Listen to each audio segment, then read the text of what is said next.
A partir de agora, aqui na Brasil Atual, Colibri na Quarentena. Uma conversa com quem está envolvido em trabalhos de cultura e entretenimento em tempo de pandemia.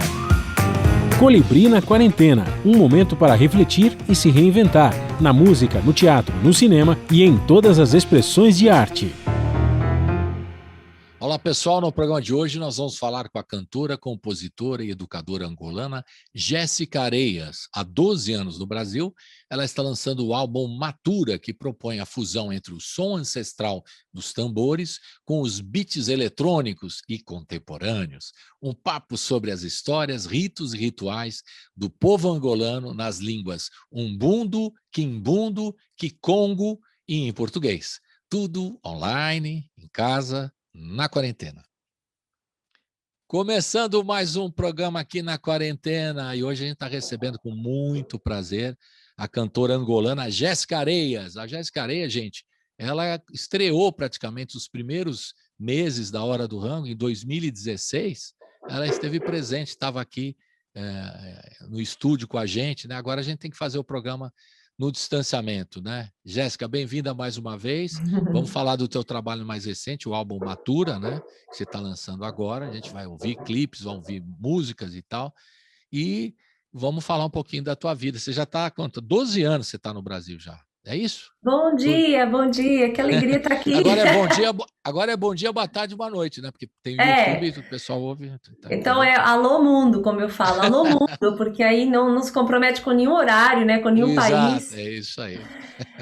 Que alegria estar aqui, muito obrigada. Alegria uma honra minha. Sempre. Fiquei muito feliz pelo convite e também de saber que eu fui uma das pioneiras no programa, né? Porque eu não sabia e foi muito legal participar e agora, sem dúvida alguma, vai ser bem legal também. No primeiro ano, agora você já estamos em 2021, né? Foi 2016, olha só, 5 anos, né?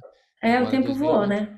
O tempo voou. E você estava lá no começo, se está 12 anos, você estava mais ou menos 5 anos, 6 anos, né? No Brasil ainda. Sim, quando você esteve com a gente.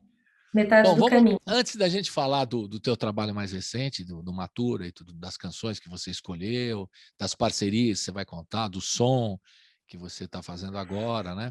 Eu queria que você falasse um pouquinho como é que você está encarando esse momento tão complicado para os artistas, né? Da pandemia, desde março do ano passado, não tem mais shows ao vivo, a situação está difícil para o mundo, né? Não é só para o Brasil, para o mundo todo, e para o artista em especial, porque ele teve que parar as atividades ao vivo, né? Porque o artista vive de shows, de aglomeração, e agora não pode acontecer isso. Eu queria que você falasse como é que você está encarando, do ponto de vista profissional, né? Essa situação complicada, e também do mundo todo, né? E também pessoal, né? Você está com a família toda em Angola ainda, né? A família que você, quando você veio para o Brasil, deixou lá em Angola e está lá. Pessoal, então eu queria que você desse um resumo de como é que você está encarando profissionalmente e pessoalmente também, Jéssica. Olha, é um desafio diário, né? E os desafios, eles mudam um pouco, né? Tem a parte emocional muito forte, porque a minha família toda está em Angola.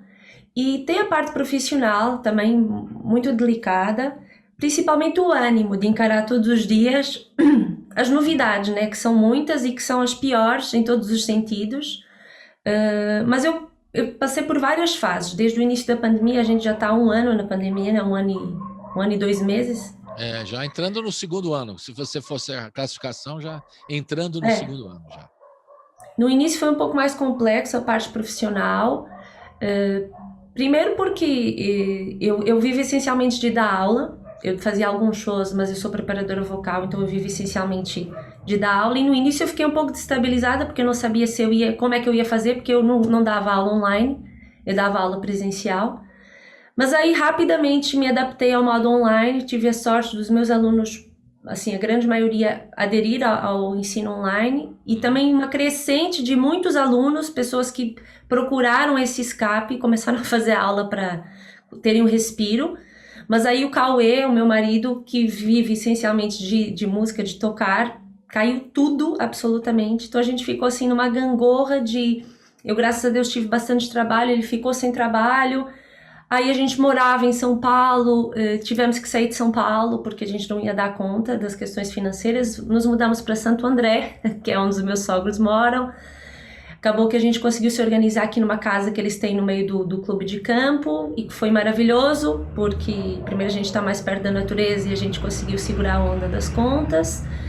E assim, a parte emocional em relação à família e mesmo a gangorra das emoções, que é você lidar com todas as notícias super ruins da televisão e também dentro da família, porque o meu pai teve Covid em Angola. Graças a Deus ele sobreviveu, mas ele ficou internado em Benguela. O Cauê teve Covid também no final do ano. E das 2 vezes que eles pegaram Covid, eu estava aqui, meu pai em Angola, e aí quando o Cauê pegou, eu estava em Angola e o Cauê estava aqui. Foi bem quando eu fui passar o Natal com a minha família. Ou seja, foi um teste, assim, a minha resistência, mas tudo passou. Emocional, né? Um teste emocional. Nossa, que eu acho que todo mundo está passando por isso, né?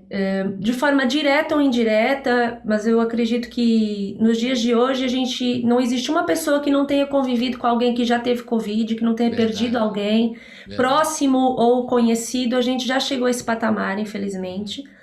Mas aí passou 2020 e no final de 2020, a Mônica Cosas, que é a minha produtora executiva, entrou em contato comigo para inscrever o projeto de gravação do meu disco na Lei Aldir Blanc. Enfim, escreveu e a gente meio que deixou assim no ar, vamos ver o que dá, assim. E acabou que eu fui contemplada. Que ótimo. Daí surgi Matura. Então foi uma gangorra de muitas emoções. Por quê? Porque eu vinha de uma fase de dar bastante aula e só em casa e nessa coisa online. É um desgaste emocional muito grande da aula, porque não é só uma questão de música, de aula de canto, de técnica, mas você dá ao aluno um incentivo, entende? Eu sempre falo que é meio terapia, assim. É o momento que você se reorganiza ali com o aluno nas emoções, as suas e as dele, né? Então é uma troca muito forte, mas você precisa estar bem. E tem dia que a gente não tá bem, né? E lidar com o outro, né? E a pandemia foi o que mais rolou, né? A gente não tá bem. Mas comecei o ano com essa grande bênção, que foi poder voltar a gravar, reorganizar as composições, porque eu já vinha de um processo de pesquisa dentro das músicas que iriam contemplar o meu próximo álbum. Eu já tinha gravado Matura, que é o single que dá nome ao álbum, em 2019, com o Léo e com o Cauê. A gente estava meio que construindo um trabalho de formiguinha, né? Artista independente, sem incentivo, sem grana, aquela conversa de sempre. Mas a gente estava indo aos poucos, assim, justamente por acreditar, né? Porque eu acho que é o princípio básico, acreditar e cada um fazer a sua parte dentro do possível. Mas é isso, acho que um dia de cada vez. Tem dias que... E eu tô vivendo um misto de emoções, sabe? Porque eu fui contemplada por esse projeto e eu me sinto muito abençoada. E ao mesmo tempo é um contraste de notícias externas, então é uma alegria muito grande que eu tô vivendo. Tá tendo uma ótima repercussão a nível da mídia, da imprensa, das pessoas estão, sabe, tá sendo muito legal. Tô vivendo algo na minha carreira que eu ainda não tinha vivido, mas ao mesmo tempo você, tipo, liga a televisão e você desanima, né? Você fala, que mundo é esse que a gente tá vivendo, né? Então é uma gangorra, assim, porque não é só sobre mim, né? Eu vivo num mundo, né? Numa sociedade. Mas Jéssica, essa sensação que você tem é comum a todos aqui. Nós temos mais de 270 programas que a gente fez desde março do ano passado, diários aqui, falando com todos os artistas. E aí a gente até dividiu, assim, eu faço de forma até dividindo, né, as emoções. Então tem o que ficaram deprimidos, uma coluna que é muito grande na nossa pesquisa aqui, né?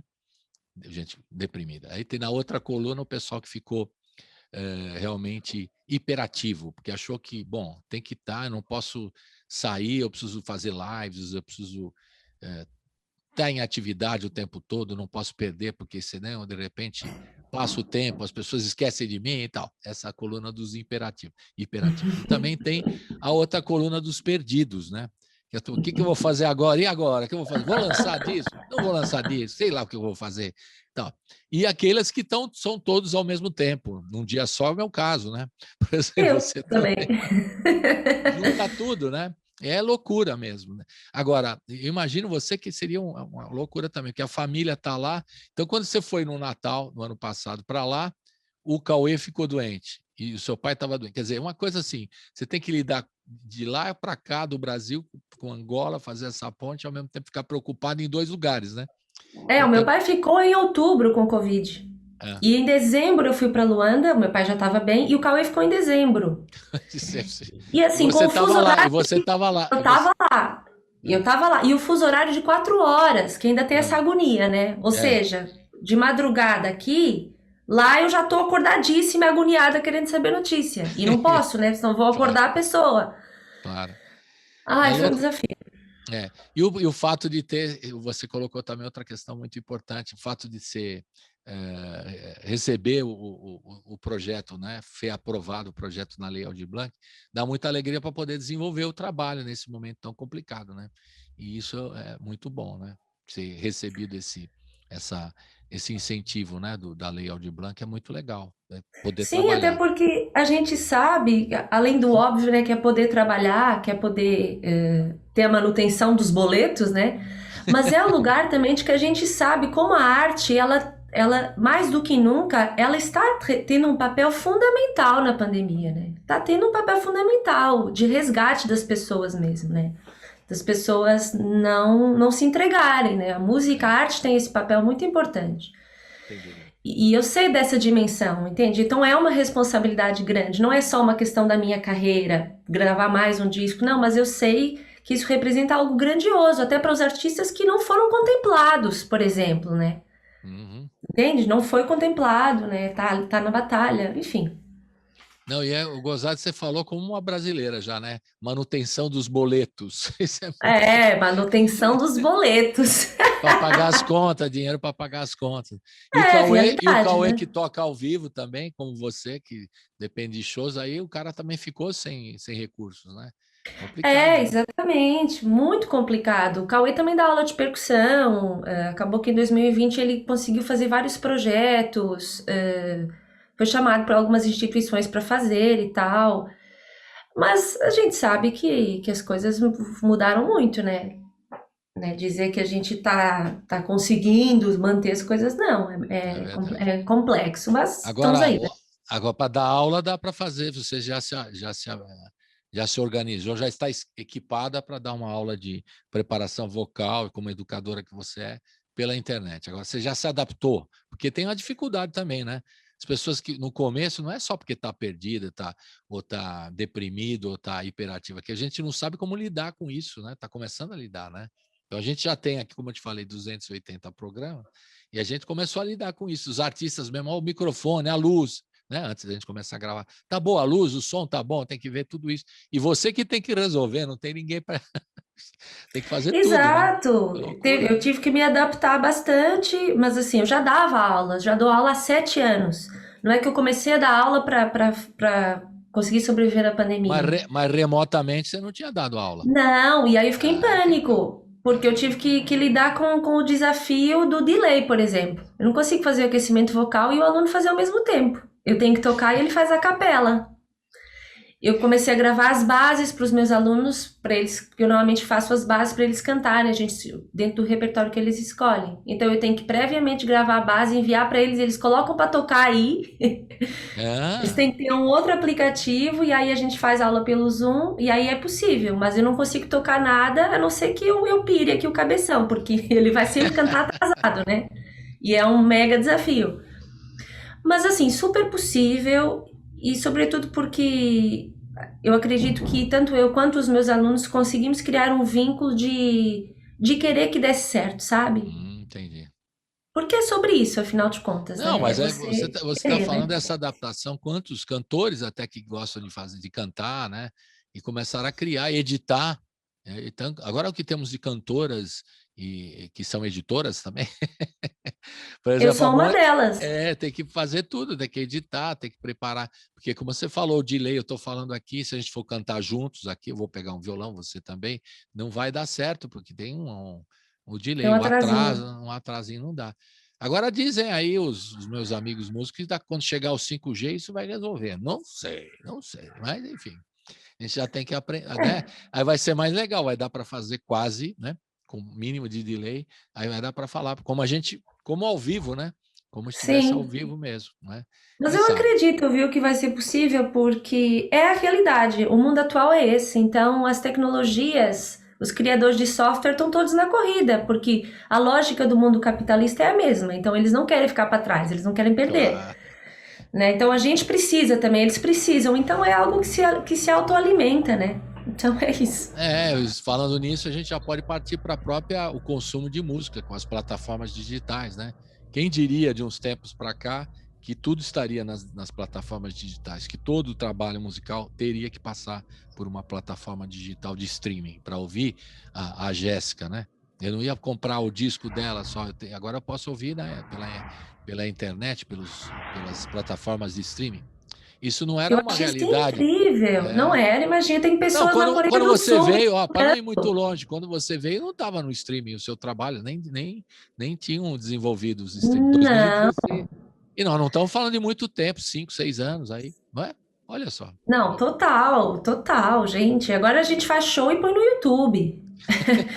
É isso, tipo, e aliás, o YouTube criou um serviço, digamos assim, que é o estreia, né? Você pode fazer o show, colocar e a estreia é como se fosse um show mesmo, É ali ao verdade. vivo. A pessoa se senta em casa e espera o show começar. É Pois é, demais isso, né? muito legal. É isso. E daqui Dialogar a pouco, com a vai realidade. ter a tecnologia para acabar com o delay e você poder trabalhar melhor com seus alunos e tal.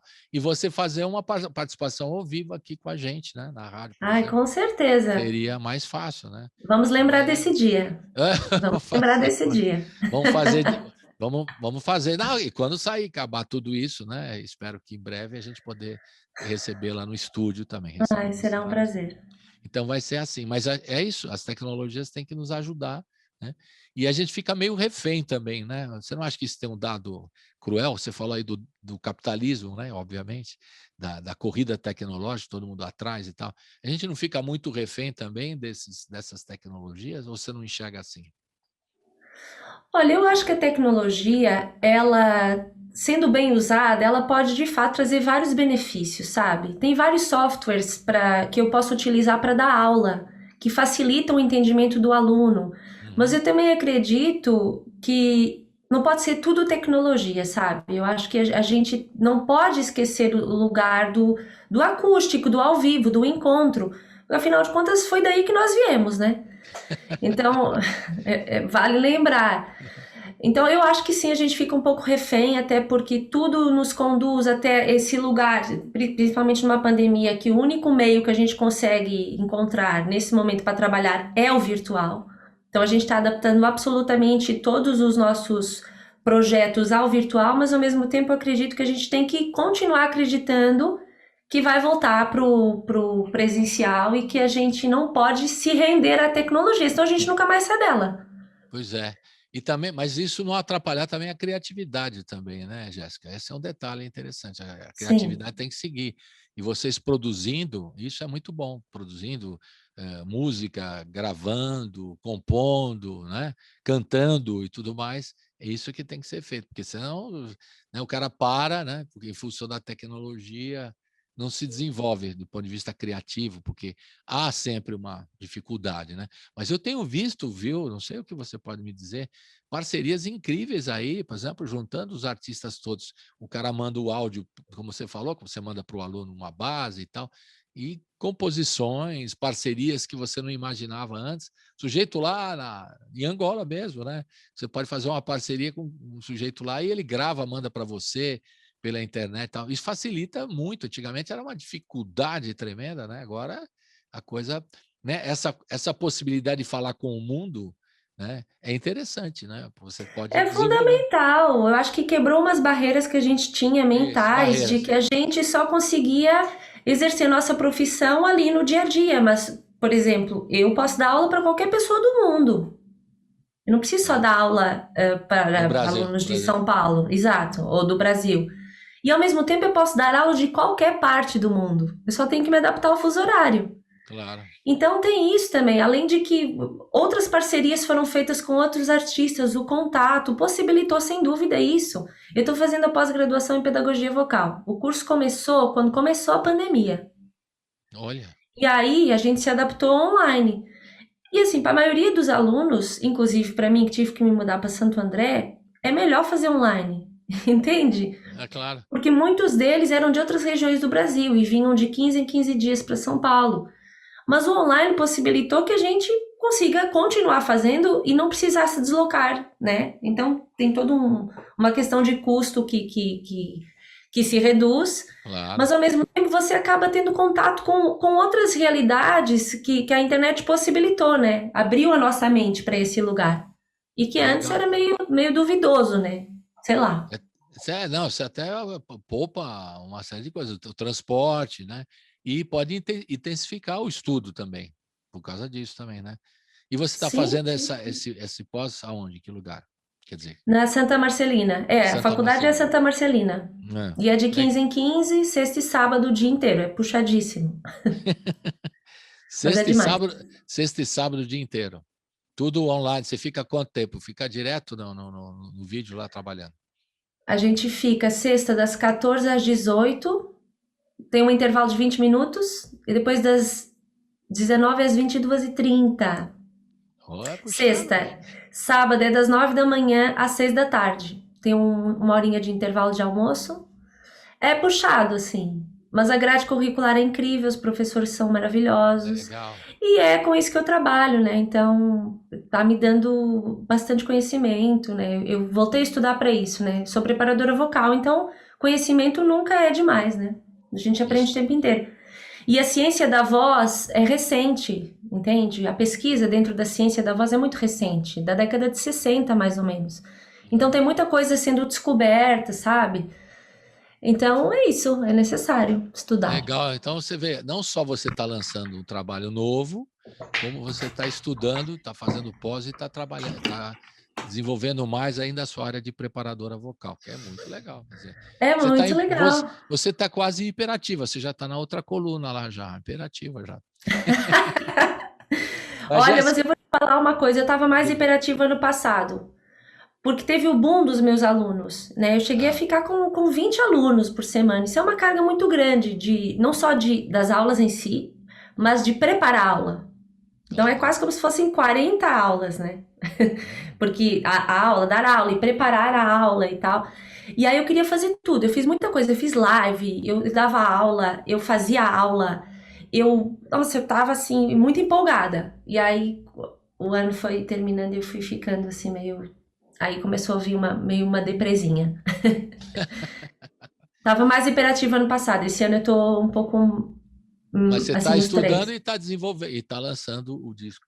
Vamos falar do Sim. disco, mas antes da gente começar a falar do disco, vamos ouvir já uma primeira música do disco, depois você vai contar como é que você preparou, a gente vai contar lá desde o primeiro trabalho seu, da sua história, tem muitos capítulos ainda nessa, é uma espécie de uma minissérie que nós vamos fazer aqui na Netflix, Colibri Flix. Colibri Flix. Vamos ouvir o que Beleza. você quer ouvir. Já quer ouvir O Pranto do Vento, esse videoclipe bacana do Ai, Matuto? vamos? Vamos? Sim, vamos. Fala um pouquinho dessa música, então, antes da gente ouvir e ver. Olha, Pranto do Vento, ela é uma composição que surgiu dentro de um convite que eu recebi para compor um álbum de uma cantora brasileira que queria só compositoras africanas no álbum. E aí eu compus a música e acabou que a música não foi selecionada, não entrou no repertório e tal. E eu deixei a música guardada ali, Pranto do Vento. Na época eu fiz a letra e fiz uma melodia, uma harmonia, porque aí tinha tudo a ver, assim, o ambiente que eu criei da composição tinha a ver com, enfim, com a cantora, com o disco e tal. Acabou que não rolou, eu deixei ali, né, guardadinha. Quando eu fui contemplada pela Léo Aldir Blanc para gravar o meu segundo disco, eu comecei a reunir as músicas, as que eu já tinha pensado e as que eu tinha eventualmente guardado. E Pranto do Vento estava lá, a letra. Porque eu não me identificava muito com a melodia que eu tinha criado, porque justamente não era para mim a música, né? Então pensei na cantora e criei a história e tal. E aí eu acho que a letra é super bonita, porque ela traz ela contextualiza a escravatura, né, que é uma mazela da história, né, da humanidade, e algo que a gente precisa falar, né, precisa pontuar, é uma obrigação moral, eu sinto como artista, pontuar, trazer, ainda mais nos tempos que correm, que é uma pauta que tá muito quente, a gente precisa falar, né, sobre todas as consequências, né? O racismo, toda a desigualdade que a gente vive na nossa sociedade, ainda mais eu vivendo no Brasil, né? Que isso é uma coisa que é muito gritante. E aí, eu falei com a Tamires Tanus, que é uma cantora brasileira do Mato Grosso do Sul, uma grande amiga, maravilhosa. A gente se conheceu em 2019, eu a conheci no show do Tigana Santana, e aí a gente ficou super próxima, ela também é preparadora vocal, então a gente começou a trocar bastante, ficamos muito íntimas, e aí eu pedi pra ela fazer a música. Falei, Tamires, o que você acha dessa letra? Ela curtiu e aí ela fez a melodia. Aí nasceu Pranto do Vento, pra compor Matura. Então vamos ouvir, né? Depois dessa história toda bacana aí. Roda, Pranto do Vento, roda. Uhul!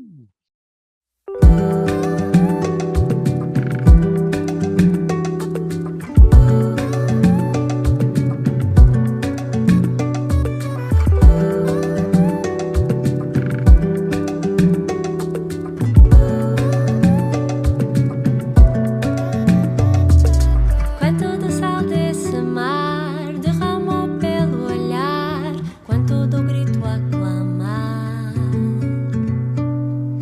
transbordou meu cantar, canto à voz do meu povo. Vim com o pranto do vento, marcas na alma de um tempo que nasceu e mora em mim.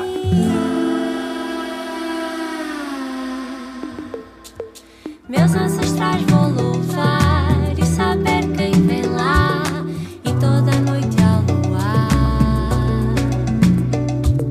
nossa história contar. Sigo com a força de um rio, trilho meu próprio destino, vou pela fé no caminho. Nosso dia há de chegar.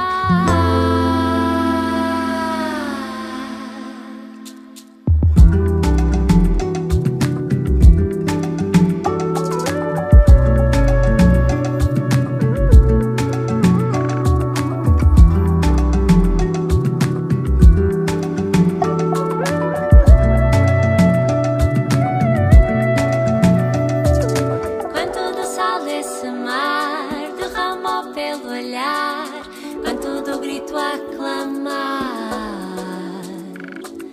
transbordou meu cantar, canto à voz do meu povo.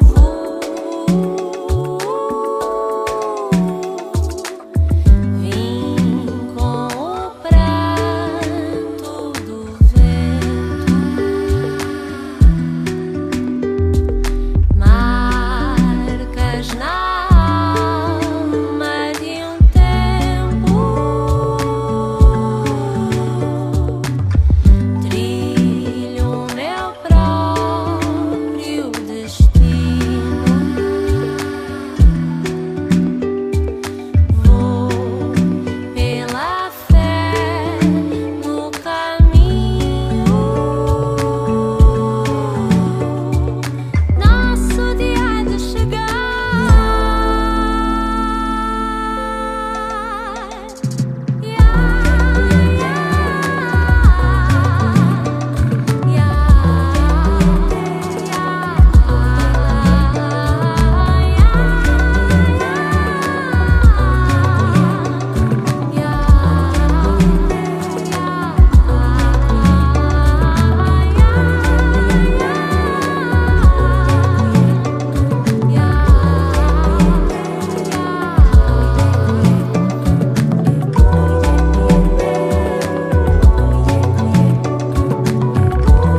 Estamos de volta aqui com a Jéssica Areias. Ela está aqui falando do novo trabalho dela, o álbum Matura. Nós já falamos da pandemia. Ela que tem a família em Angola, né? Ela é de Angola.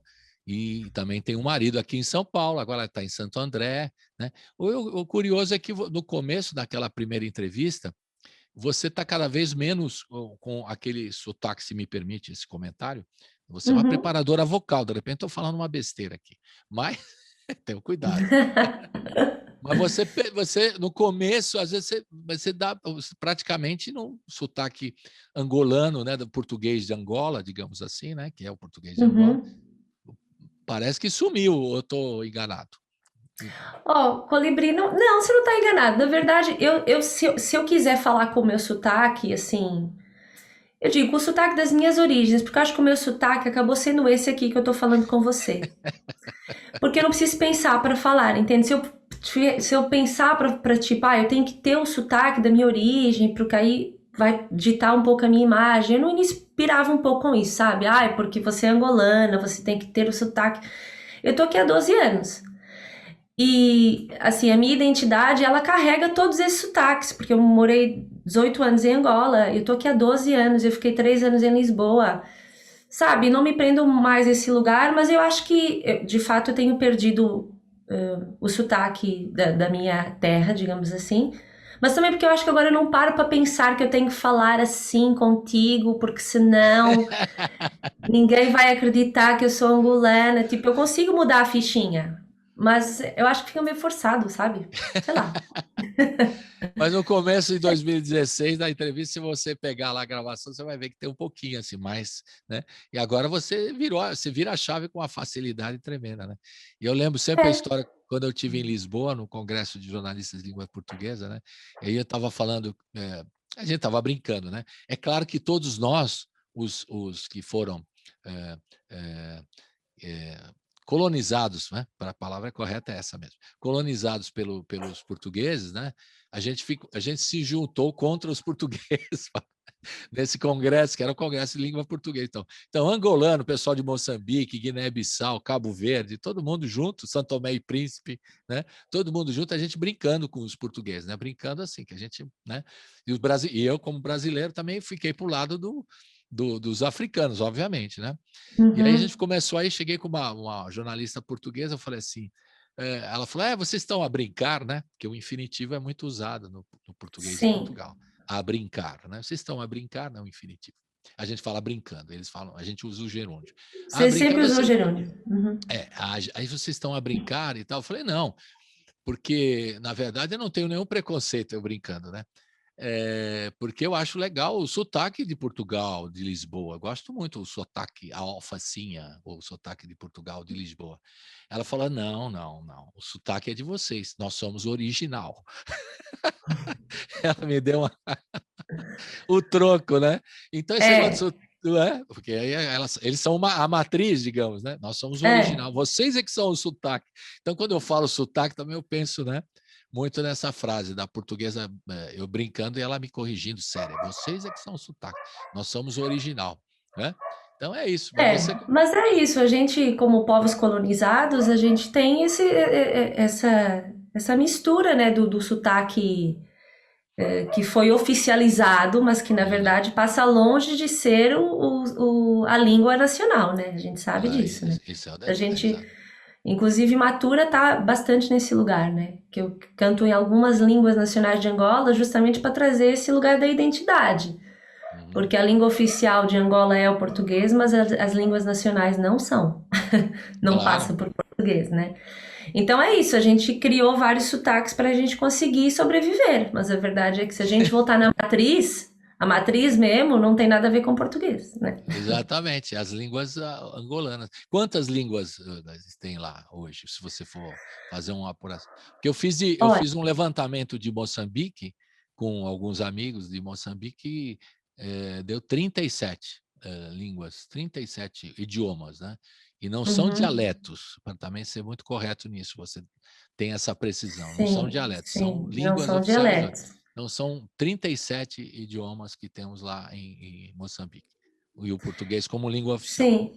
Então, em Angola? Angola, claro que assim, pesquisa de Google, não sei exatamente o quão fidedigna é, mas eu sei que dentro do que eu tenho vindo a pesquisar, inclusive essa pesquisa veio também com a necessidade de conseguir falar sobre isso no meu álbum sem cometer grandes gafes, mas eu sei que tem 50 línguas nacionais catalogadas, que são Catalogado. reconhecidas como línguas mesmo. Mas assim, dialetos tem um monte. Em dialetos Um tem mais monte, ainda. um monte, um monte, um monte, assim. Mas catalogadas tem mais de 50 e as principais, as mais faladas, em primeiro lugar é o Umbundo, Certo? depois é o Quimbundo e o Kikongo, são as três mais faladas. E aí varia, né? Porque o Umbundo falado numa região sul não é o mesmo falado numa uma região mais sudeste, por exemplo. Porque é isso, a língua é viva, né? E ela se transforma o tempo inteiro para as pessoas conseguirem se comunicar.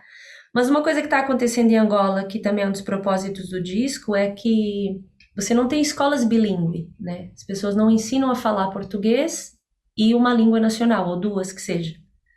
O que está acontecendo? As pessoas que moram no meio rural acabam falando mais línguas nacionais e quem mora no meio urbano fica mais pela língua oficial. Então, com o tempo, além das línguas nacionais irem se perdendo, porque não existe o interesse do Estado em, de fato, propagar essa identidade nacional, e ao mesmo tempo as pessoas acabam por deixar de se comunicar uma hora, né? Uhum. Porque como é que você vai conseguir? Claro que a gente se comunica independente da língua, mas a língua é a identidade de um povo, né? Uhum. E quando isso não é encarado como algo importante, com o tempo isso vai se perder. Concorda? Isso é uma coisa que se perde, que se dissolve com o tempo. Né? Então, Umbundo, que depois, Quimbundo, que mais? E o terceiro que você falou. Kikongo, Kikongo é o terceiro. Que, aliás, é o que nome são de uma música.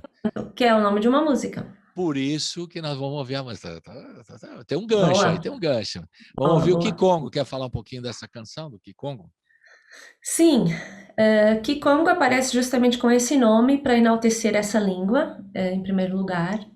Eu fiz um poema em português, que é inclusive como começa a música, e aí eu pedi a um amigo angolano, que é da província do Bengo, que é do norte de Angola e que fala Kikongo, pedi para ele traduzir para Kikongo, porque eu queria ter esse contraponto, as pessoas conseguirem escutar o poema em português e escutarem a tradução. E o mais incrível é que muda completamente, né? Além de você não entender o que quer dizer, mas é impressionante como a língua, ela traz uma musicalidade, né? E o Kikongo, ela, assim, não daria para fazer a mesma música na parte A, que eu faço em português, que eu fazer a mesma em Kikongo, sabe? Te leva para outro lugar. Por isso não dá para você pegar uma música e, agora coloca uma letra em Kikongo, não dá. Então, eu sempre criei as minhas músicas de línguas nacionais de Angola depois que foi traduzido. Porque antes eu já sei que eu vou ter que criar outra música depois. É Sempre. claro, porque tem a palavra, tem o poema, a palavra, ela tem Tem a um sentido, métrica, tem a a métrica fonética musical. certa. E você tem que respeitar isso, né? Legal. Então, vamos, diante dessa história aqui, que eu puxei essa história agora que eu queria exatamente entender melhor e aprender com você. Vamos ouvir, então, a música Kikongo. É sua e é quem fez a versão em Kikongo? Ela é minha, a letra em português, em Kikongo é do Herme Panzo. Herme E Panzo. aí, ela é parceria minha com o Léo e com o Cauê. A gente fez junto a composição. E ela tem a participação dos Capoeira, que Legal. é o grupo de capoeiristas e percussionistas, que é uma família que me acolheu. Tem o bloco de carnaval, que eu sou cantora, inclusive. Carnaval é esse evento que parece que é do século passado, mas ele existe. Daqui a pouco você vai falar do carnaval. E quando ela fala Léo e Cauê, é o Leonardo Mendes, né, que é um grande violonista e filho do Roberto Mendes, nosso querido santo-amarense, né, para não falar apenas, ele vai me corrigir se falar errado aqui. Não é baiano, é santo-amarense que ele fala. E É, o Cauê Silva, que faz a percussão, o marido da Jéssica também. São os que participam e são autores também do Kikongo. Roda, isso. Kikongo! Uhul! Bora.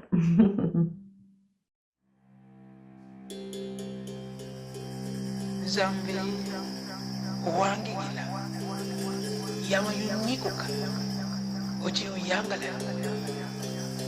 emaza mutembe ilumbu yihua Quando meu som ecoar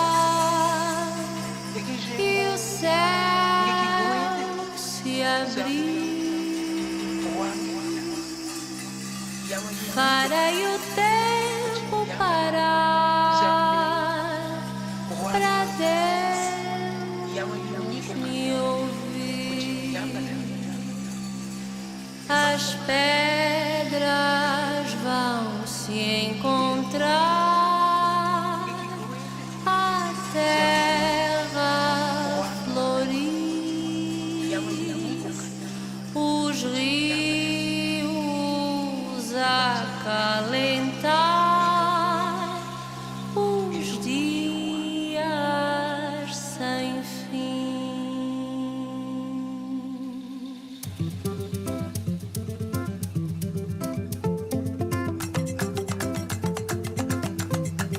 É quangauele, é que anguki, é quangauele, é que anguki, é que jingu, niki huidi, zambi, huangikila, é que jingu, niki huidi, zambi, huangikila, yamayu nikuka, ochiyu yangalala, yamayu nikuka, ochiyu yangalala, é mazamutema, ilumbu, ilumbu, ihua, é mazamutema, ilumbu, ilumbu, ihua.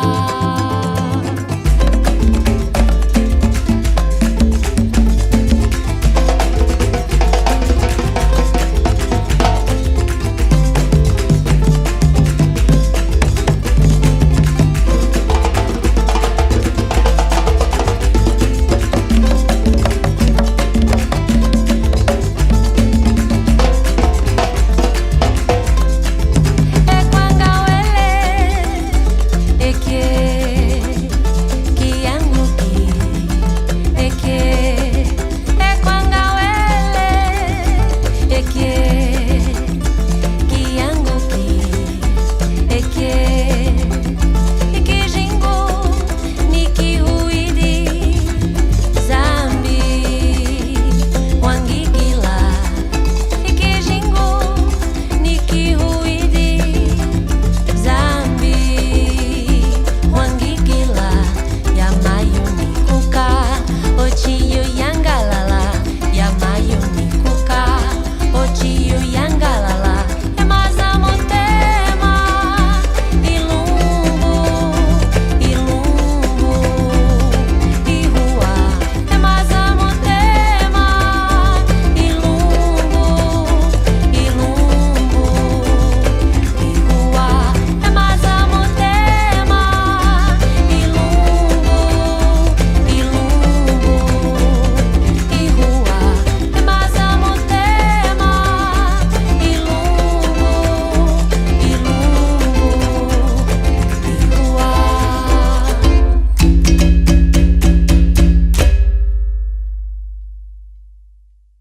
Estamos de volta com a Jéssica Areias aqui com a gente. Ela está falando do trabalho dela Matura e a gente está aprendendo muita coisa de Angola, que é legal também, né? Que eu brinquei com o negócio do sotaque e a gente chegou nas línguas catalogadas oficiais de Angola, né? E eu também lembro que, por exemplo, em Cabo Verde, que eu conheço, né? Eu pensei que só tinha um tipo de crioulo, né? Eu também fui um ingênuo, né? São 10 ilhas, né? 9 delas habitadas, uma é vulcânica, não, né? E cada ilha tem um crioulo diferente, né? E eu acho legal também falar a língua nativa, né? Porque a língua do colonizador às vezes ajuda a gente a se conversar, como estão conversando aqui. Se você estivesse falando em língua oficial angolana, não ia entender nada, né? Então, o português nos ajuda a essa comunicação oficial, digamos. Mas que é legal manter, né, a língua viva em cada uma desses povos de língua portuguesa, é uma maravilha, né? É uma riqueza cultural, né? É uma riqueza e, sobretudo, é também um ato de resistência, né, Colibri? Porque a gente já vive as mazelas de sermos colonizados todos os dias. A gente vive numa sociedade que tem todos esses reflexos, né? E ao mesmo tempo, quando a gente entrega os pontos, quando ainda tem uma língua que é falada e que representa esse povo verdadeiramente, aí não dá, né? Aí é a gente aceitar mais uma vez um lugar que nos é imposto e não precisa, né? Não precisa mais, é algo que eu acredito que a gente tem que fazer individualmente. O Tupi-Guarani, por exemplo, aqui no Brasil, ele tá tão distante que parece que ele nem existiu, Pois é. né? O indígena no Brasil representa um lugar que a gente nem sabe bem qual é, né? Se a gente for pensar na sociedade, assim, numa lente de aumento grande, que lugar tá o indígena, sabe? É. Quase como se ele não fosse brasileiro. Quem é indígena? Entende o lugar? É muito violento.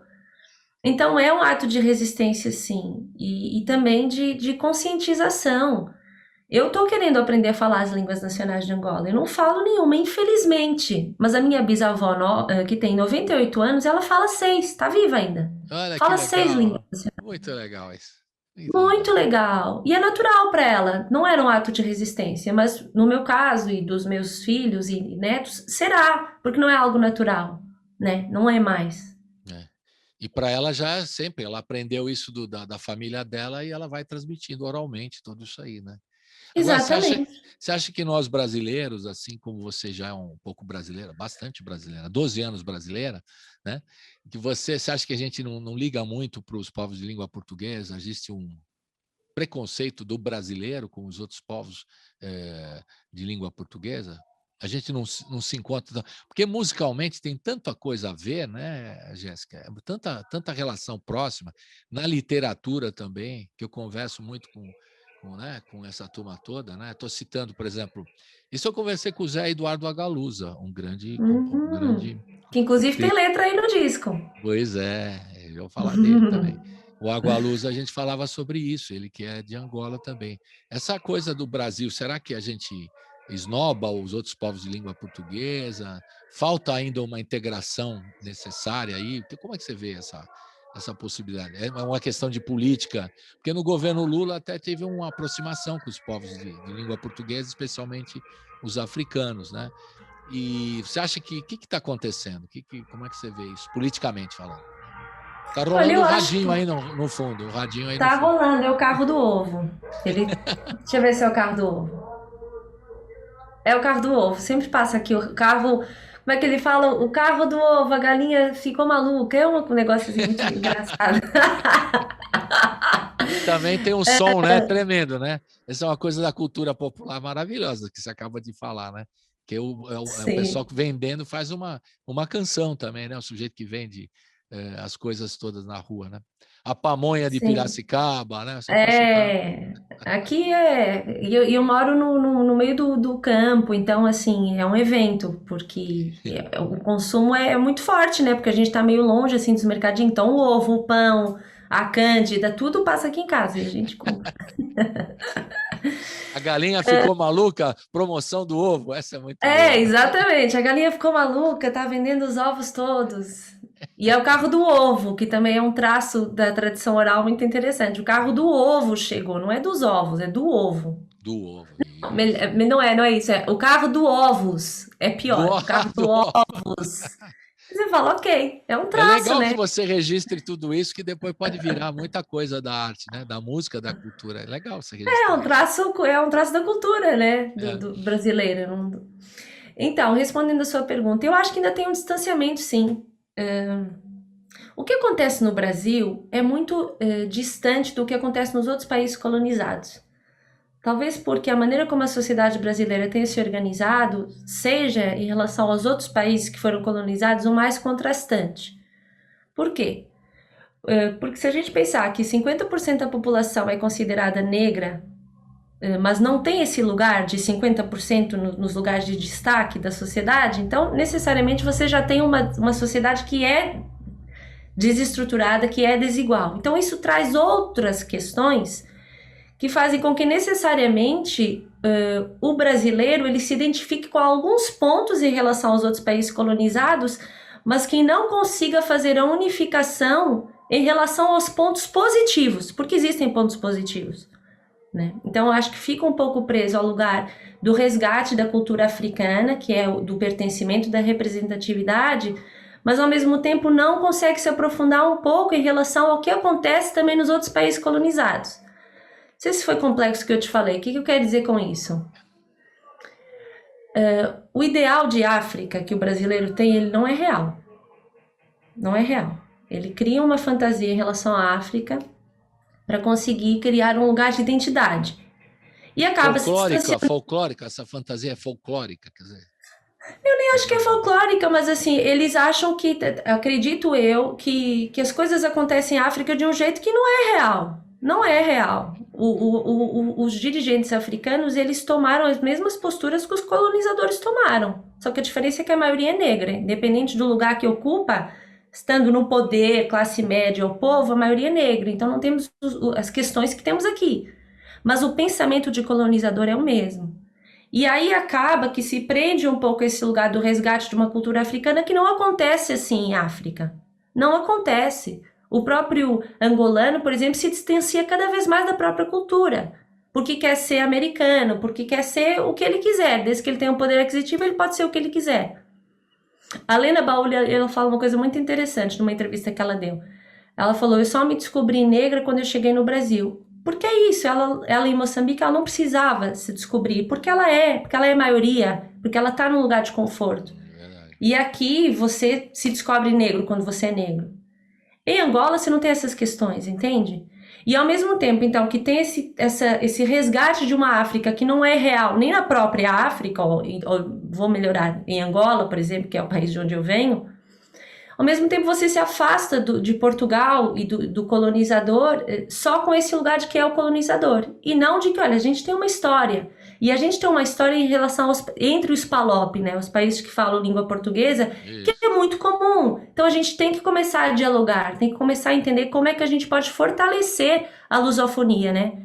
Porque ela nos pertence, né? E a gente fala uma mesma língua, mesmo que seja uma língua imposta, mas é uma língua que traz muitas características das nossas culturas.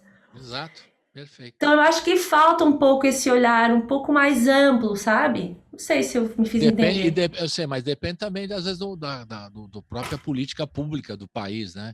Que tem esse olhar para Angola, para Moçambique, etc. Né? E não tem, né? Necessariamente não tem. Ainda mais nesse governo aí, que esse governo aí é racista, né? Então, pra você ter uma ideia. Esse governo é tudo de ruim, né? Não dá para contar com nada, assim, de evolução, né? De passo de desconstrução, não dá, porque é isso que você falou, é totalmente racista. É o governo mais preconceituoso que a gente já teve. Isso é fato. E aí vai ter política com a África? Nada, né? Quer nem saber. Não, que África. Porque a África, acima de tudo, simboliza o primitivo, né? O que não é bom, né? O que é bom só para ir roubar, né? O conceito de África útil, né? Para ir lá pegar as coisas, né? Como também os portugueses fizeram aqui no Brasil também. Vieram aqui pegar as coisas também, né? Exatamente. E você falou um ponto muito interessante também, que passa da música também. Na música eu sinto muito a falta desse intercâmbio. Vocês estão fazendo, a Lena Baúli também está fazendo, e vários artistas fazendo isso. O Martinho da Vila fez um pouquinho, vários outros artistas estão com essa preocupação, que é muito legal. Mas na literatura também acontece, o Agalusa já falou isso quando esteve aqui, o Mia Couto também. E quando eu estive no Cabo Verde também percebi isso, né? Porque a literatura do Cabo Verde se desenvolveu a partir de uma influência não de Portugal, mas do Jorge Amado, aqui do Brasil. E eles, quando viram as descrições, por exemplo, da seca brasileira, o pessoal do Cabo Verde, que tem uma seca muito forte ali, muito, muito presente, né? Na cultura deles, perceberam as coisas iguais, né? Os assuntos que tinham muito a ver com a cultura do Cabo Verde. Então, uma ligação direta, né, da literatura, como o Mia Couto fala, e o Agualusa também, né? Da literatura brasileira com a literatura africana. Quer dizer, a literatura já tem essa conversa, assim, né? Mesmo que seja distante e histórica. Mas a música não tem tanto. Vocês têm, eu acho que, essa missão também. Não sei se eu estou colocando um problema aí para vocês, uma missão. Não, mas eu entendo justamente esse lugar. Inclusive, Matura dialoga com isso, que é trazer as raízes, né? Mas ao mesmo tempo dialogar com o que resultou dessas raízes, né? O diálogo com o Léo e o Cauê é nesse sentido, porque eles são brasileiros. O Léo do Recôncavo, o Cauê de Santo André, mas percussionista, Ogã, nascido no candomblé, filho de mãe de santo. Então ele traz toda essa raiz, essa ancestralidade do candomblé, dos toques, essa cultura africana pela música, né? Pela religião. O Léo que traz a chula, né? O violão dele swingado, que é do pai dele, que tem toda uma história super relevante. E aí misturando isso com as minhas raízes, que trago histórias de Angola, ritos, rituais, sonoridades, várias canções de domínio público que retratam algumas épocas específicas da história, nomeadamente a escravatura da década de 70, que é o Quimbolieto. Então eu quis dialogar com tudo isso, sabe? Trazer tudo isso, porque é a mesma raiz, mas ela tem várias nuances, e no fundo ela acaba sendo a mesma coisa, entende?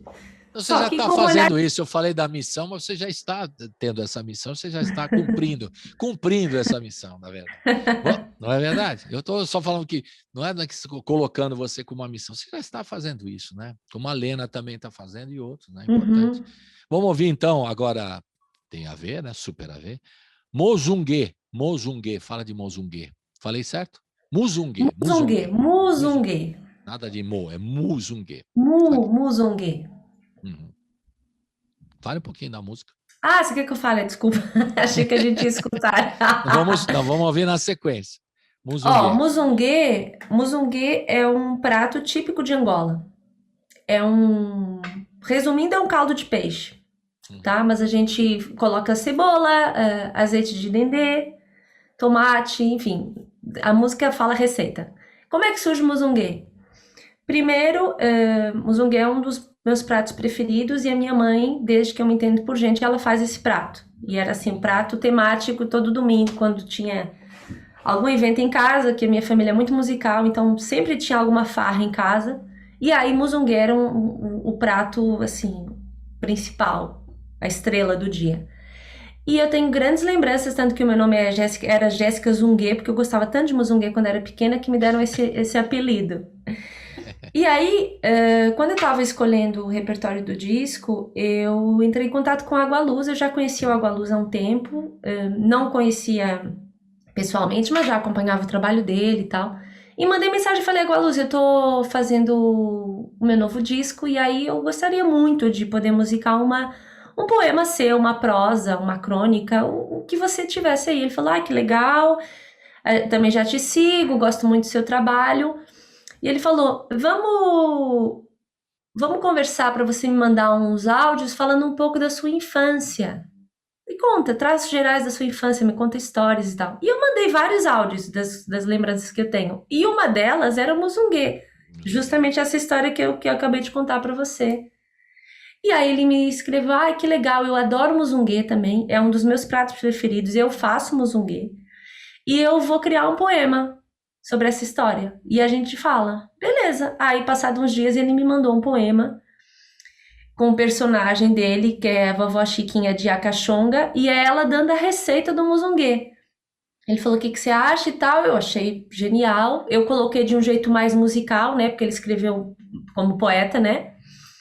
E falei: vou colocar mais com cara de música e tal, e aí a gente conversa. Enviei para ele de novo, ele curtiu, a gente fez a música, eu, Cauê e Léo. E aí nasce Muzungue, com a participação especial de Manecas Costa, que é um grande instrumentista da Guiné-Bissau, que tocou guitarra, violão, fez os coros, enfim, trouxe a África, né? A África que precisava ali. Legal. Fazendo a sua missão, né, Jéssica? Fazendo a sua missão. Beleza. Então vamos ouvir Muzungue. Roda!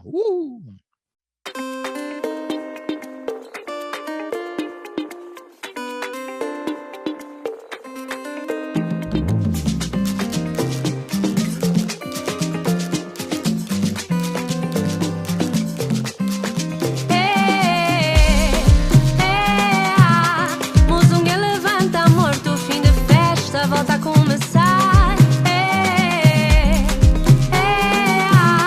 Muzungue levanta morto.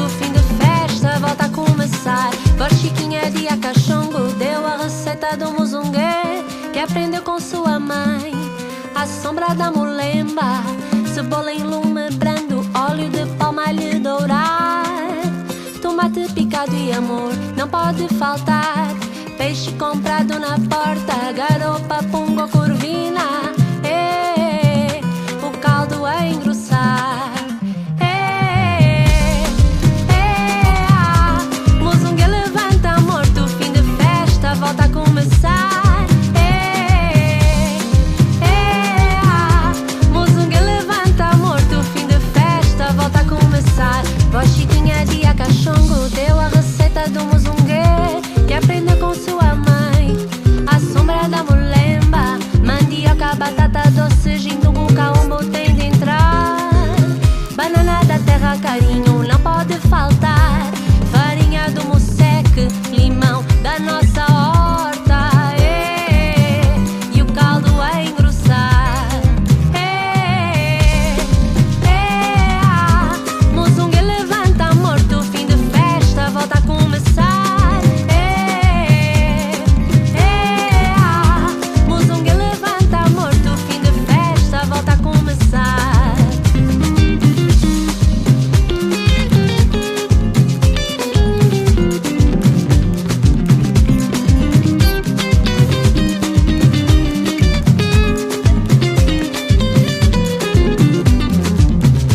Vó Chiquinha de Acachongo deu a receita do muzungue, que aprendeu com sua mãe. A sombra da mulemba, cebola em lume brando, óleo de palma lhe dourar. Tomate picado e amor não pode faltar. Farinha do museque, limão da nossa horta. E o caldo a engrossar. Muzungue levanta morto, fim de festa, volta a começar. Muzungue levanta morto, fim de festa, volta a começar. Muzungue levanta morto, fim de festa, volta a começar. Muzungue levanta morto, fim de festa, volta a começar. Muzungue levanta morto, fim de festa, volta a começar. Muzungue levanta morto, fim de festa, volta a começar. Muzungue levanta morto, fim de festa, volta a começar. Muzungue levanta morto, fim de festa, volta a começar. Você está ouvindo Colibri na Quarentena. Estamos de volta aqui com a Jéssica Areias, também Jéssica Camacho Areias Pereira, ou Muzungue também, para ela conhecida como Muzungue também, certo? Jéssica Zungue. Jéssica Zungue. Pronto, já junta tudo e tal. São as várias Juntou formas tudo. E negócio do apelido também, né? Que a gente chama aqui apelido, né? Alcunha. Alcunha. A alcunha é muito comum, né? Aqui. Eu, por Sim. exemplo, eu sou Colibri, não é o meu nome, naturalmente. Agora, você era exatamente a Jéssica do Zungue. Zungue. Pronto. Né? É assim. E o pessoal já de infância te chamava assim. Legal. É. E o que você está fazendo é muito legal. E eu acho que a gente tem que cada vez mais, né, juntar todas essas ideias aí e fazer essa junção dos povos de língua portuguesa, que é muito importante, né? A cultura tem tanto a ver, né? Tem tanta. Quais as coisas, por exemplo, que você identifica quando você veio de Angola? Você fala, pô, isso aqui tem a ver com a minha terra, isso aqui tem a ver com o meu jeito de pensar. As identificações, assim, as primeiras, assim, quando logo você chegou a 12 anos. Nossa, muita coisa. Assim, primeiro rolou um estranhamento, Natural. porque apesar de eu me identificar com muita coisa, muitos elementos da cultura brasileira, tive um estranhamento, porque da mesma forma que o brasileiro ele é para fora e ele mostra as suas emoções e ele é muito espontâneo, as relações humanas são um pouco esquisitas, sabe? A relação entre homem e mulher, por exemplo, tem uma associação muito sexual aqui. Homem e mulher, se tá um pouco mais íntimo, aquilo já quer dizer alguma coisa. E Angola não é assim, sabe? Você pode ter uma relação mais íntima com uma pessoa, íntima no sentido de estar próximo, de conversar, sabe? De dar um abraço. Isso não quer dizer nada, isso só quer dizer que você tá conversando com uma pessoa que, né, você se identificou com ela. Mesmo em relação a dois homens, é comum em Angola você ver homem de mão dada, andando, conversando, se abraçando. Aqui, eu acho que as relações são muito sexualizadas, então isso é uma coisa que me assustou um pouco, porque é muito contrastante, né? O brasileiro é tão pra fora. Exemplo, veja, você não poderia ter, por exemplo, um amigo homem. Já achavam que você era casada, amigo homem, ai que estranho. Como assim que estranho, gente? As pessoas são pessoas antes de serem um homem e uma mulher e elas conversam, se identificam. Isso pra mim foi muito esquisito. Os estranhamentos. Ainda mais contrastante, né? Porque a pessoa é tão pra fora, o brasileiro é tão pra fora, se expõe tanto e de repente... Mas aí as coincidências, aí a música, né? Eu consegui desenhar muito assim as raízes, de onde vinha, em relação ao samba, por exemplo, as rodas de samba, aquele movimento, né? O astral das pessoas, cara, isso é muito África. A maneira como as pessoas se relacionam naquele momento musical, que representa a música para o brasileiro, a dança, isso é muito de lá, de Angola. Muito. É assim, independente do que você tá passando... Quando tem música, tudo muda, sabe? É verdade. O que mais? A comida também, muita coisa, né? Principalmente comida baiana, comida nordestina, o tempero forte. Em Angola as comidas são muito fortes, o tempero é forte demais, é pesado. Em relação ao baiano especificamente, achei muito parecido com o angolano. Tem um preconceito muito grande, né? Que o baiano não gosta de trabalhar, que o baiano... Mas dá pra entender. Gente, é muito quente, né? É muito quente na Bahia, como é quente em Luanda. Então, o jeito do baiano lidar, do baiano se comportar, é como o angolano, é mais tranquilo mesmo, porque o calor você não dá conta. Entendeu? Você não dá conta mesmo, é uma questão geográfica, é uma questão de clima. Enfim, mas várias coisinhas que eu fui entendendo aos poucos, né? E você sentiu algum preconceito por você ser angolana? Assim, no tratar com as pessoas? Ele é angolana e tal, assim. Rolou, não? Você falou, porque você falou de estranhamentos, e ficou muito claro, né? Do conservadorismo brasileiro, embora seja carnavalesco, o Brasil tem esse conservador, esse lado bem conservador que você detectou muito bem. As coincidências culinárias e musicais e tudo mais, e o preconceito. Olha, eu não posso falar que eu sofri preconceito, porque eu acho que a palavra nem cabe para a situação. Mas eu posso te falar que eu nunca sou considerada angolana em nenhuma parte do mundo, porque eu sou branca. E existe essa concepção de que o branco não vai ser africano, né? Eu sou sempre considerada portuguesa em Angola, aqui, e em Portugal também. Tipo, em Portugal eu não sou considerada portuguesa. Então, assim, não é que eu sofri um preconceito, porque eu acho que o preconceito cabe a outras formas, né? Bem mais graves. Eu nunca fui rejeitada por ser angolana, mas eu nunca fui aceite como angolana, tipo isso. A angolana, tá, mas você mora aqui desde que você nasceu, é tipo isso. Mas preconceito não, mas assim, meio sem credibilidade, sabe? Inclusive é uma das minhas batalhas desde que eu moro aqui.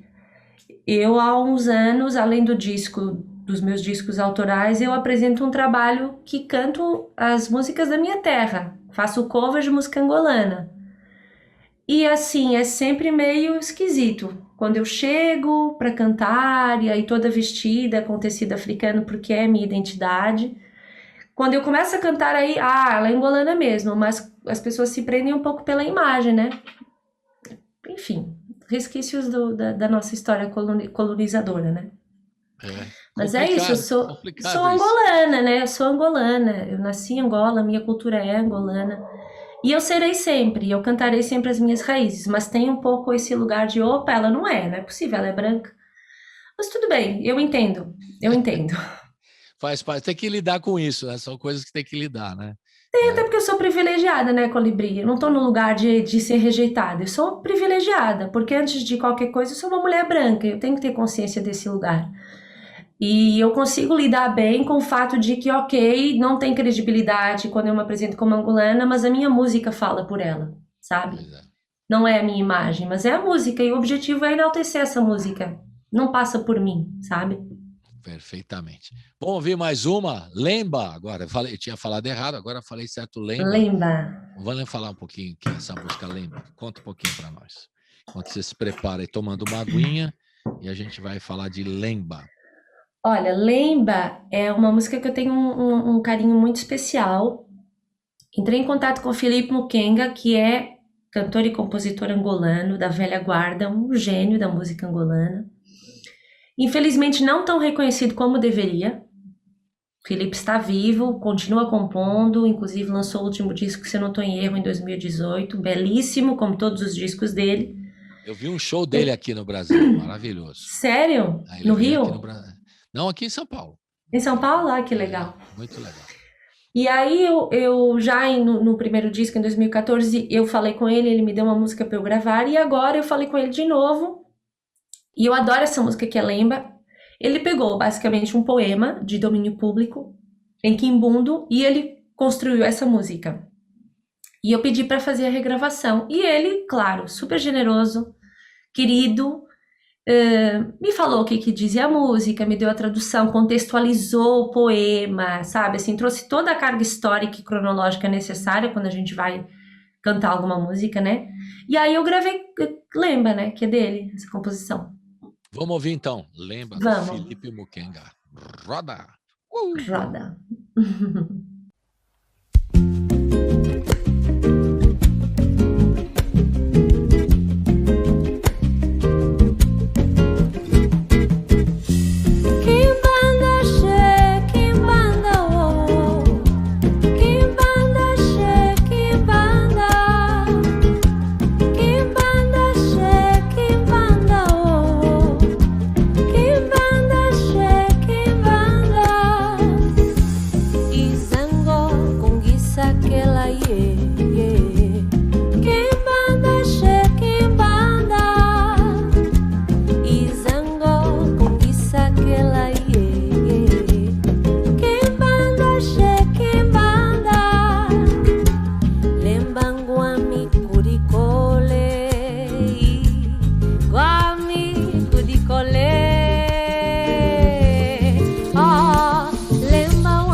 Ndolo como shima makamavu lemba wanga wa muvulu tunde ki ai mama jana jane kwata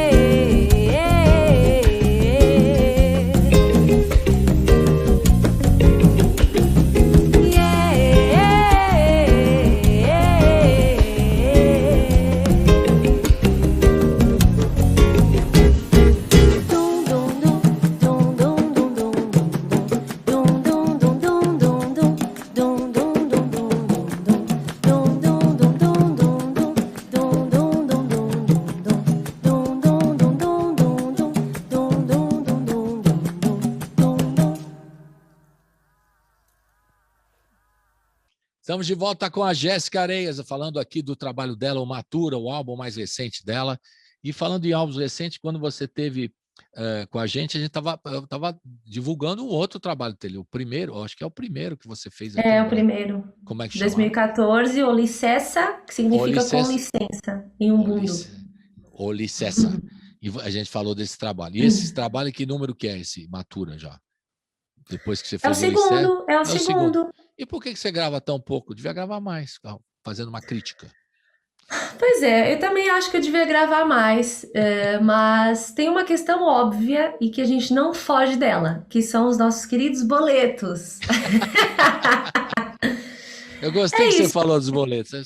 Você encarnou aqui o espírito paulistano, até paulistano, paulista, né?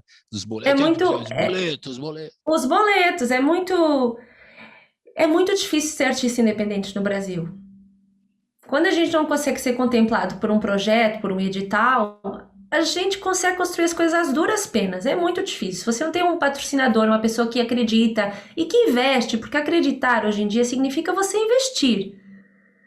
Porque todo mundo trabalha, né? E todo mundo precisa de dinheiro. Então, por mais que você queira fazer parceria, chega uma hora que fica insustentável para alguma das partes, sabe?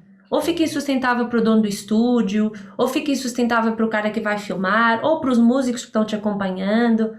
Sabe, eu gostaria de gravar muito mais, mas de fato agora se proporcionou porque eu consegui esse edital. Porque eu já estava construindo, mas assim, lancei em 2019 Matura, em 2020 eu lancei Amê, que também está no Matura, assim. Mas assim, as duras penas, eu nem consegui masterizar a música, sabe? Tudo muito... Então é isso, eu não gravo mais porque eu não tenho dinheiro, em suma. Sendo bastante transparente e honesta. Honesta. Não tem condição. Né? Não tem. E como é que fica os artistas assim? Então você tem sobrevivido mais como educadora, como preparadora vocal, do que como uma cantora angolana. Porque você, ainda mais nessa pandemia que você, né, tem dificuldades para fazer. Não tem mais o show, né? Fica difícil. Né? Fica totalmente difícil. E não tem mais o barzinho também, porque antes de ter um trabalho autoral, eu sempre cantei em barzinho, a minha vida inteira. Eu comecei cantando cover, na verdade. Comecei cantando com 9 anos de idade. Inclusive... Lá em Angola, claro. Lá em Angola. Uma parte fundamental da minha carreira. Eu acredito que o artista ele precisa passar pelo barzinho, ele precisa ter escola, porque aí que o bicho pega. Aí que você se prepara para... não. Nossa, a gente passa cada coisa no palco. Fala uma história, porque você falou que você ficou 18 anos em Angola, depois você foi para Lisboa, né? Ficou quanto tempo em Lisboa? 13 anos. 3 anos em Lisboa. 3. E depois está há 12 anos no Brasil. E você em Lisboa também, você fez barzinho também? Em Lisboa? Fiz barzinho, fiz durante pouco tempo, durante 1 ano ou 2. Porque eu participei de um programa de televisão. Primeiro eu fui para terminar o ensino médio, passou-se 1 ano. Depois entrei nesse programa de televisão, fiquei 4 meses. Quando saí, fiquei estudando música. E aí comecei a fazer barzinho. Alguns barzinhos no Bairro Alto, em Lisboa. Mas em Luanda eu já fazia, né? Eu cantava em alguns hotéis, restaurantes. Eu e mais 2 meninas, era um trio. Mas aí quando eu cheguei aqui em São Paulo, aí eu encarnei a coisa do barzinho mesmo. Toquei no Bar Brahma durante muito tempo, no Piratininga, fiz vários Sescs. Assim, o maior desafio é lidar com a falta de noção do público. Quando eu digo barzinho mesmo, assim, que a pessoa tá perto e que tá bebendo e que interage, as pessoas são muito sem noção, são muito desrespeitosas. Elas acham que você tá a favor delas, à mercê delas, sabe? Então... Elas querem uma música, se você não canta, elas te xingam. Já passei por umas situações bem delicadas. A pessoa tá dançando, tá bêbada e bate no seu microfone e trinca seu dente. Uau! É bem desrespeitoso, assim. Mas isso aí em guerrilha Lisboa mesmo. Também ou só em São Paulo? Lisboa também não? Lisboa menos. E em Lisboa também passei por umas situações um pouco desagradáveis, assim. E outra coisa, não é só o público, né? Também tem o dono do espaço. Que primeiro nunca tem dinheiro para te pagar, e a gente sabe que é mentira, né? Sempre te paga assim muito abaixo da tabela e acha que você é uma jukebox, que você tem que cantar até estourar as suas pregas vocais, né? Rola uma exploraçãozinha, sabe? Assim, rola. Mas é isso, É necessário não só pela sobrevivência, mas pela escola. Barzinho Não, é vida. não é verdade, barzinho a vida é bom, mas É. a experiência te dá uma noção de música eclética, né? Porque você, até para atender as demandas ali, né? Você tem que ter uma noção de vários tipos de canção, atender. Por exemplo, eu imagino você, aqui no Brahma, o pessoal mandou você cantar, pediu, né? Mandou, né? Porque o povo também, né? Para cantar Raul, toca Raul aí, ô Jéssica. Ai, Toca Raul era o básico, assim, porque é meio bordão, né? Toca Raul. Então. Mas sabe uma coisa que é importante do barzinho? Que é o momento em que você começa a estabelecer limites e que você vai começando a formar a sua identidade. Porque não é porque você faz barzinho que você tem que cantar tudo. A Pois é. pessoa que tá ali, ela também tem que entender que você é um artista, que você tem limites e que você tem um repertório. E o dono da casa também tem que entender que não é todo o jeito que ele quer te tratar que você vai aceitar. Uhum, É difícil, mas é um momento necessário, porque você começa a impor limites e a entender que outras portas vão se abrir, sabe? Eu claro. posso não aceitar esse tipo de tratamento, esse tipo de público, mas eu sei que outras portas vão se abrir. Agora, quando a gente entrega os pontos, Colibri, nossa, aí você afunda no mesmo barzinho porque efetivamente você não acredita que você merece outro lugar, sabe Claro. assim? Acaba ficando no, né? E o Bairro Alto, por exemplo, você cantou fado. Eu cantei fado algumas vezes na Tasca do Chico, que é uma tasca assim bem famosa, quer dizer, acho que era, eu tô fora há muito tempo, né? Mas eu cantava mais música africana, cantava mais música brasileira. Dos trabalhos que eu fiz, eu fazia basicamente covers de música de Angola, Cabo Verde, MPB e jazz. Eu misturava assim um grande repertório, que eu sempre cantei tudo isso. O fado eu cantei mais quando eu era criança, até os 17 anos. Aí eu cantei mais fado. Recentemente, em 2019, eu fiz um projeto aqui em São Paulo de fado, que era com a Marisa Hort, ela apresentava, Grande figura. e aí ela cantava algumas músicas. Um projeto que surgiu porque eu preparei a Marisa Hort para a novela, que ela fez um personagem que cantava fado, e aí a gente se conheceu porque ela pediu para eu fazer essa preparação, e depois surgiu o show super bonito. Aí eu retomei o canto do fado. Legal. Muito. Gosto muito de né, cantar e fado. quando você começa a cantar, como você falou nos barzinhos, que te dá uma experiência, te dá uma cancha, como a gente fala também, né? Um preparo, um background muito grande, porque você canta várias canções. O que você se identificava? Que você é compositora também, que tipo de canção, quando você canta, você fala, poxa, essa daí eu gostaria de ter feito, eu queria cantar, fazer uma música assim, aquelas referências que acabam surgindo na hora que você canta também, né? Que você vai, Sim. e você é preparadora vocal, experimenta várias canções com as pessoas e tal. Quando você está fazendo, aí você criou também o seu trabalho musical, né, de cantora. E quais eram as referências assim no mundo todo, né? No Brasil, fora do Brasil, que você fala, olha que legal. Como cantora, ou como compositora, ou enfim. Olha, eu sempre gostei muito de cantar músicas que são músicas mais contemplativas, sabe? Mais que mexem mais no emocional. Sempre fui mais da cantora do barzinho que você vai sentar pra escutar e chorar, sabe assim? Que Não bom. era aquela cantora de cantar música rápida, de fazer música muito Entendi. popular. Não sou essa cantora.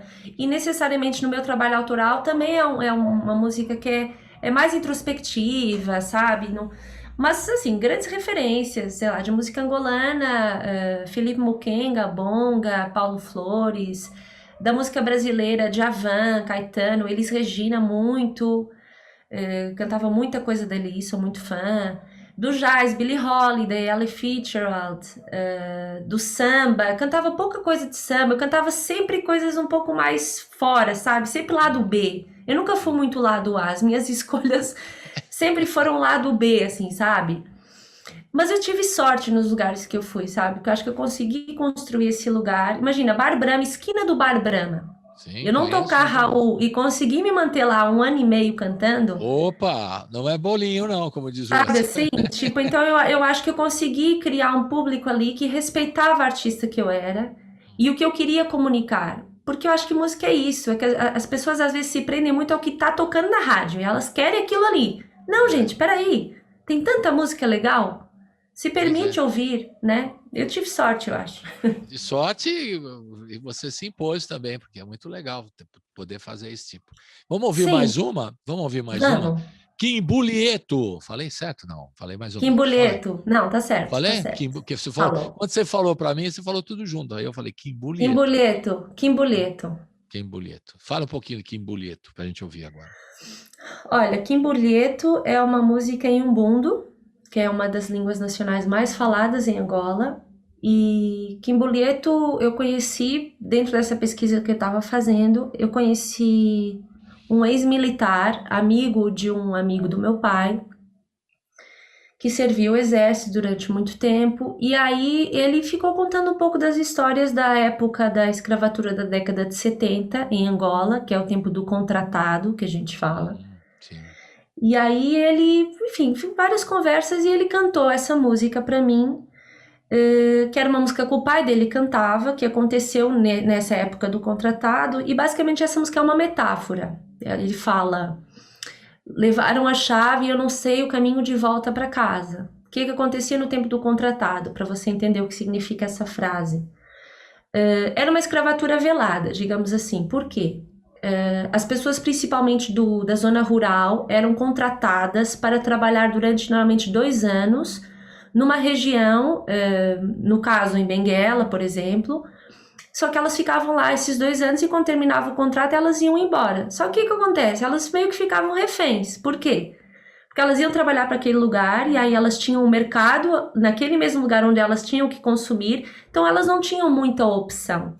Era uma escolha, sim, mas era uma escolha dentro de uma realidade super limitada que acabava não sendo uma escolha.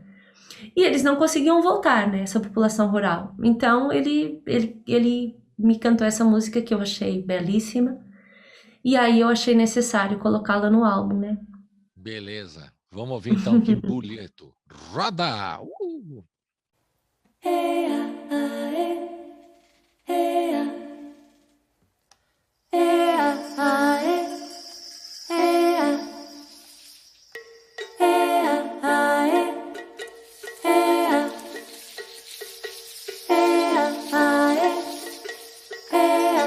Quimbuleto coco, yeah.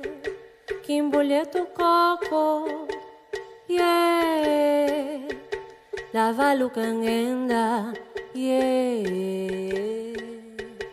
Lavalu cangenda, yeah. Quimbuleto coco, yeah. Quimbuleto coco, yeah. Lavalu cangenda, yeah. Lavalu cangenda, yeah. Lavalu cangenda, yeah. Kumaye, kindawalu kajambala maye. Quimbuleto coco, yeah. Quimbuleto coco. Quimbuleto coco, yeah, yeah, yeah, yeah. Quimbuleto coco, yeah, yeah, yeah, yeah. Lavalu cangenda, yeah. Lavalu cangenda, yeah. Lavalu cangenda, yeah.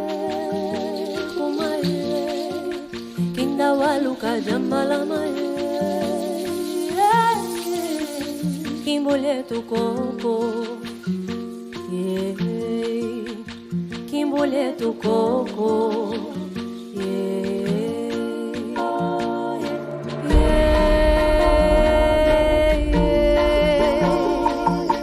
Yeah, yeah, yeah, yeah, yeah, yeah, yeah, yeah.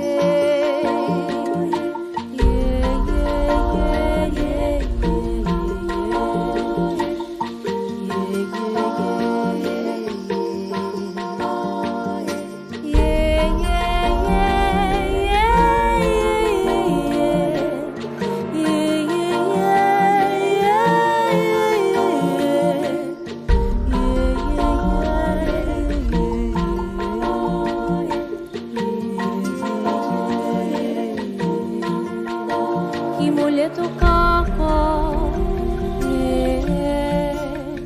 Que molha teu corpo, yeah, yeah, yeah. Navalu Kangenga, yeah. Navalu Kangenga, yeah. Navalu Kangenga, yeah. Navalu Kangenga, yeah. Estamos de volta aqui com a Jéssica Areias, estamos na reta final aqui, que a gente vai ouvir no final aqui Uma Árvore no Zaire, essa última canção, né? A gente está passeando por esse trabalho dela, o Matura.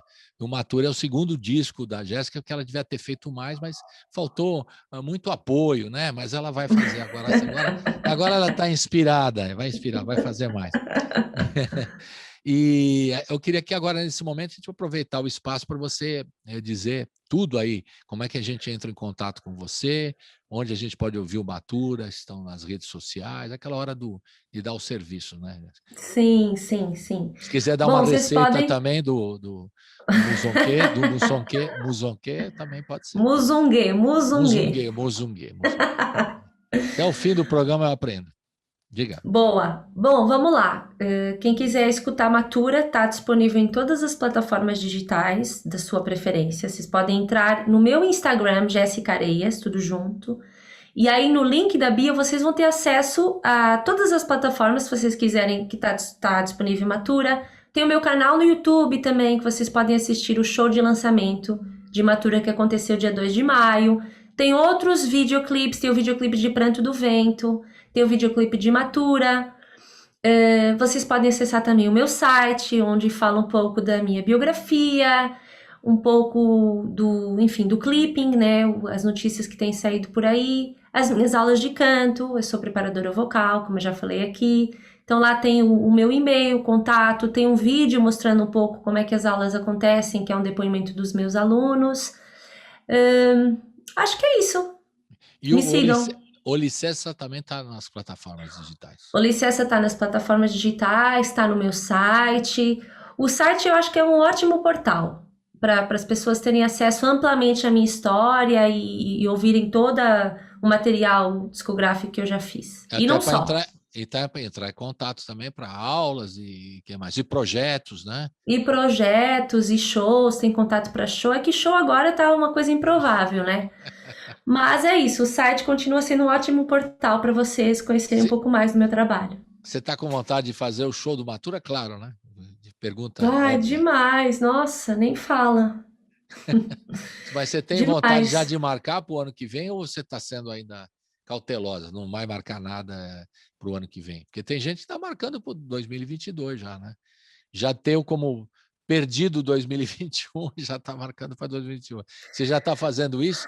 Tem algum planejamento de fazer isso? Não, na verdade eu tô na esperança, né? Porque o PROAC foi anunciado ontem, né? Sai dia 18, eu vou me inscrever, né? Vamos ver se eu consigo ser contemplada para a circulação do show.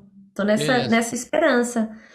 Mas fora isso, não sei, né? Eu acho que tá vivo já até o final do ano já é uma grande proeza, né? Vamos, né? Tô levando um dia de cada vez. Né? E a turma lá em Angola, tá tudo muito bem? Está da família, tá tudo jóia lá? Tudo bem? Estão todos bem, já foram todos vacinados, graças a Deus. Olha, tá vendo? Beleza.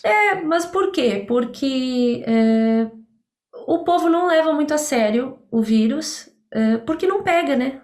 A taxa de contaminação e de morte em Angola é irrisória, é surreal. Existe realmente algo maior, uma bênção, uma proteção, né? Já basta tudo que acontece lá de tristeza, mas efetivamente os números contrastam muito com o resto do mundo, sabe? Tanto que o povo diz que é doença de branco, né? Por conta disso. Então as pessoas não vão tomar vacina. A vacina está disponível para todas as idades desde o início, né? Como foi aqui no Brasil.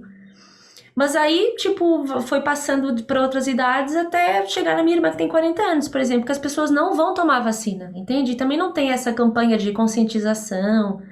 Então acabou que meu pai, minha mãe, minha irmã, todos já foram vacinados, já tomaram até a segunda dose. Por isso, né? Porque as pessoas não vão atrás, porque não acreditam, né? Porque os números também fazem com que elas não acreditem. Então, para você poder ir voltar para lá também, você precisa estar vacinado aqui, né? Ou lá. né? Você precisa, né? No caso, se quiser voltar para visitar a família. E eu acho que as coisas no Brasil estão tão difíceis que daqui a pouco a gente vai ficar isolado do mundo, né? A gente não vai poder mais sair. Porque o Angola não aceita pessoas provenientes da Índia nem do Brasil. Olha só. Que situação que chegamos, hein, Jéssica? Ah, meu Deus do Pois céu. É terrível. Tem que dar um suspiro, né? A preparação vocal. Suspiro, respiração. Nossa, relaxamento dos ombros, do pescoço, o tempo inteiro, senão a pessoa surta, pira. Eu tenho que fazer isso, você precisa me ensinar, porque eu fico também tenso com essas histórias todas, né? A rádio, você sabe, aqui transmite todas as notícias, né? E cada dia não tem notícia boa, não, é difícil.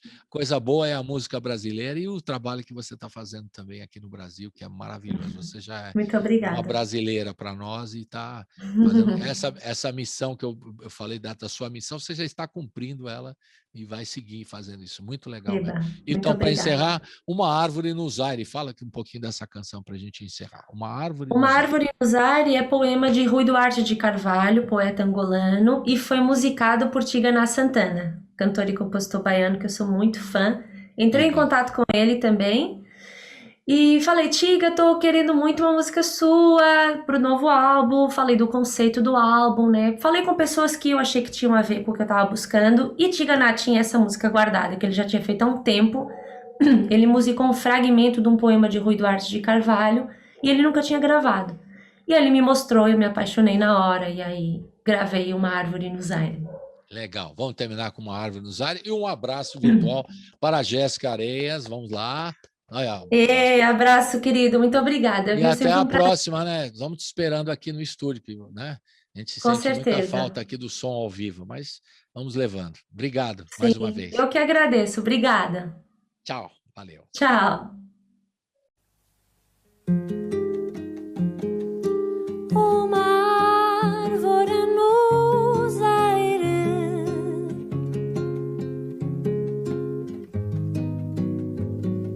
recorta-se na luz que é tarde.